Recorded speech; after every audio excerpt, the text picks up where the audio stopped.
If you recall, in the last video, I discussed the idea of a growth mindset and comparing it to a fixed mindset. There was a psychologist, Carol Dweck, who really developed this idea and coined the term growth mindset. And it really makes sense, at least in terms of how I think about things. And it really can have an impact in terms of how you can frame your mindset to overcome the challenges that you're dealing with.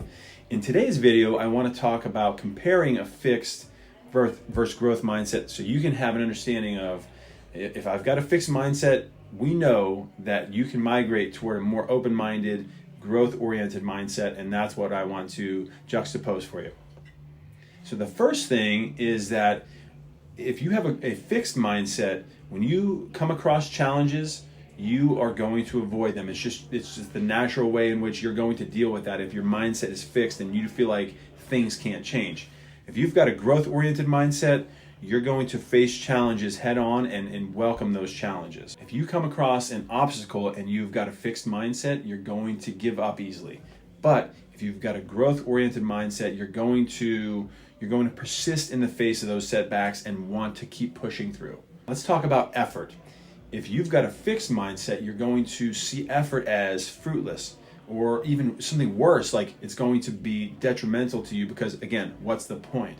But if you've got a growth mindset, you're going to see effort as the path to mastery and something that is necessary in order to take you where you want to go. Criticism.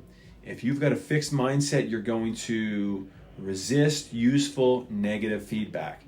But if you've got a growth mindset, you're going to be seeking criticism that can help you get better and improve. Lastly, I want to talk about the success of others and highlight that if you've got a fixed mindset, you're going to feel threatened by the success of other people. On the flip side, if you've got a growth mindset, you're going to look for the lessons and find the inspiration in the success of other people. I'd encourage you to think about those different categories we talked about and be really critical and analyze how you show up in those different categories, whether or not you've got more of a fixed mindset or more of a growth mindset. The reality is there's a spectrum, but the more often and the more different categories we can move ourselves from a fixed to a growth mindset, the more opportunities will present themselves to us, and the better we'll be able to deal with things that come our way.